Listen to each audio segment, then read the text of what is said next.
ગુજરાત 18 લાઈવમાં આપનું સ્વાગત છે। જય Sainath education and charitable trust દ્વારા 26 જાન્યુઆરીના રોજ ચૂંટણી કાર્ડ તથા રેશન કાર્ડ કેમ્પનું આયોજન કરવામાં આવ્યું હતું, જેમાં મોટી સંખ્યામાં વિસ્તારના નાગરિકોએ લાભ લીધો હતો। જય Sainath education and charitable trust દ્વારા ચૂંટણી કાર્ડના રેશન કાર્ડમાં નામ સુધારા વધારો કરવા કેમ્પનું આયોજન કરાયું। કાર્યાલય ઝાંસી કી રાણી સર્કલ સુભાનપુરા ખાતે યોજવામાં આવ્યો। કેમ્પમાં પૂર્વ કાઉન્સિલર અને ભાજપના કારોબારી સભ્ય રાજેશ આયરે, વોર્ડ નંબર 9ના યુવા કાઉન્સિલર શ્રીરંગ આયરે સહિત જય સાઈનાથ એજ્યુકેશન એન્ડ ચેરિટેબલ ટ્રસ્ટના સભ્યો ઉપસ્થિત રહ્યા હતા। વોર્ડ નંબર 9ના વિસ્તારના નાગરિકોએ રાશન કાર્ડ ચૂંટણી કાર્ડના કેમ્પમાં મોટી સંખ્યામાં લોકોએ લાભ લીધો હતો, જેમાં વિસ્તારના નાગરિકોએ પોતાનું નવા રેશન કાર્ડ માટે જરૂરી ડોક્યુમેન્ટ, રેશન કાર્ડમાં નામ, ઇલેક્શન કાર્ડમાં સુધારો વધારો કરાયો હતો। આજરોજ સૌપ્રથમ તો વડોદરાના તમામ તેમજ સમગ્ર દેશના તમામ નાગરિકોને આજના દિવસે 26મી જાન્યુઆરી દિવસે અને ખાસ કરીને પ્રજાસત્તાક દિવસે આપ સૌને ખૂબ ખૂબ શુભેચ્છા પાઠવું છું।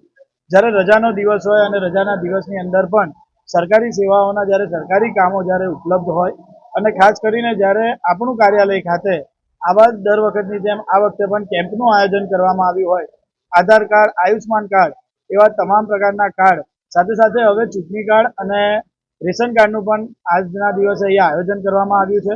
સાઈનાથ એજ્યુકેશન ચેરિટેબલ ટ્રસ્ટ તેમજ રાજેશભાઈ આયરે અને હું શ્રીરંગ આયરે એમના માધ્યમથી દર વખતની જેમ આ વખતે રેશન કાર્ડ અને ચૂંટણી કાર્ડનું અહીંયાથી કેમ્પનું આયોજન કર્યું છે। મોટી સંખ્યામાં તમામ લોકો અમારી સાથે જોડાયા છે, કેમ કે જ્યારે રજાનો દિવસ હોય, લોકો રજાના દિવસની અંદર જ્યારે સરકારી કચેરી બંધ હોય અને સરકારી કચેરીના કદાચ ધક્કા જો ઓછા કરવા હોય તો તેની માટે રજાના દિવસોની અંદર પણ આવી રીતના જો સેવા આપવામાં આવે તો તમામ લોકોને તેની સેવાનો લાભ મળી શકે છે। અને જે પણ લોકો કોઈ કારણોસર જો ના જઈ શકતા હોય તો તે રજાના દિવસનો ઉપયોગ કરીને પોતાના જે પણ પુરાવા છે, જેમ પણ રેશન કાર્ડ છે, ચૂંટણી કાર્ડ છે, એવા જે પુરાવા જે અધૂરા રહી જાય છે અને આજના દિવસે તેઓ જે પણ સુધારા વધારા ત્યાં અહીંયાથી કરી શકે છે અને તેની માટે જ આજના દિવસના કેમ્પનું આયોજન કરવામાં આવ્યું છે। તમામ વિસ્તારના લોકોનો હું ખૂબ ખૂબ આભાર માનું છું કે અમારા એક જ મેસેજ પર જો આટલી વધારે સંખ્યા અમારી સાથે જોડાતી હોય તો તમામ લોકોને હું નતમસ્તક વંદન કરું છું। અને આવી જ રીતે સાઈનાથ એજ્યુકેશન ચેરિટેબલ ટ્રસ્ટ તેમજ આપણું કાર્યાલય પરથી જે પણ સેવાકીય કાર્યો થાય છે એ તમામ સેવા વિસ્તારના નાગરિકો માટે જ છે। અને જ્યારે પણ અમે મેસેજ આપ્યો છે અને ત્યારે જ મોટી સંખ્યામાં લોકો અમારી સાથે જોડાયા છે, તે બદલ મીડિયાના માધ્યમથી આપ સૌનો પણ હું ખૂબ ખૂબ આભાર માનું છું, તેમજ વિસ્તારના તમામ નગરજનોનો પણ ખૂબ ખૂબ આભાર માનું છું। સમગ્ર વડોદરા શહેરવાસીઓને અને દેશવાસીઓને આજના દિવસે પ્રજાસત્તાક દિનની ખૂબ ખૂબ શુભેચ્છા। હર હંમેશા લોકોની માટે અને સેવા કાર્ય માટે તમે જુઓ છે કે આપણું કાર્યાલય એટલે લોકોનું જ કાર્યાલય છે અને લોકો વડે આજે અમે આ જગ્યા પર છે। તો સૌથી પહેલાં તો સર્વ વડોદરા શહેરવાસીઓને, ખાસ કરીને આ વિસ્તારના સૌ લોકો માટે તમે જુઓ છો કે દર શનિવારે આધાર કાર્ડનો કેમ્પ હોય છે, દર રવિવારે આયુષ્યમાન કાર્ડ કેમ્પ હોય છે। હવે એવી જ રીતના ઇલેક્શન કાર્ડ કેમ્પ અને સાથે સાથે નવા રેશન કાર્ડ છે, જૂના રેશન કાર્ડમાં વધારવાના, નામ ઘટાડવાના, કાં તો નામ ઉમેરવાના, કાં તો નવું રેશન કાર્ડ એના માટેનું છે। ઇલેક્શન કાર્ડની અંદર પણ લોકોને નામ ઉમેરવાના હોય, નવા લોકો આવતા હોય, આ બધા માટેનો આજનો કેમ્પ હતો।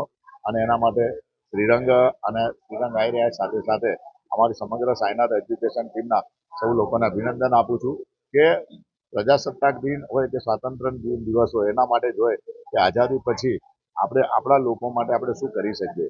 તો લોકો વચ્ચે ને લોકો વડે ચાલતું આ લોકશાહી દેશની અંદર લોકોએ પ્રાધાન્ય આપીને જ્યાં પણ ત્યાં સેવાકીય કામો અને જ્યારે સરકાર દ્વારા આ રીતના જ્યારે કરતા હોય છે, સરકારી કચેરીઓમાં આ છેવાડાનો વિસ્તાર છે અને લોકોને શહેર સુધી જવું પડે, ધક્કાઓ ખાવા પડે અને કદાચ કચેરીની અંદર એના કરતાં રજાના દિવસે આજે 26મી જાન્યુઆરી જ્યારે રજાનો દિવસ હોય તો લોકો પોતાના ઘર પાસે અને તમે જોઈ રહ્યા છો કે આજ આપણું કાર્યાલય છે। તો આજના દિવસે સર્વે લોકોને શુભેચ્છા પાઠવું છું।